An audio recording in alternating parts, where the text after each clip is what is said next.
जेव्हा आमच्यासोबत असणारा बालसंगडी आतापर्यंत अतिशय कष्टातून अतिशय कशाच्या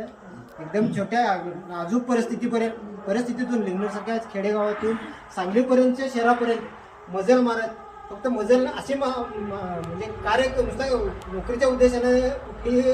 वाटचाल न करता आपल्या सगळ्या घर परिवाराला आणि मित्र परिवाराला घर परिवार समजून सगळ्यांना सोबत घेऊन प्रत्येक अडीअडचणीत जसं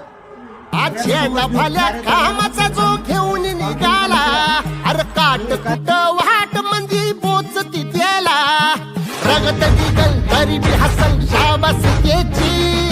रगत निघल तरी बी हसल शाबास केची तू चाल पुढं तुला रगड्या भीती कशाची परवा बिकुनाची मन शुद्ध तुझं गोष्ट हाय पृथ्वी मोलाची पृथ्वी मोलाची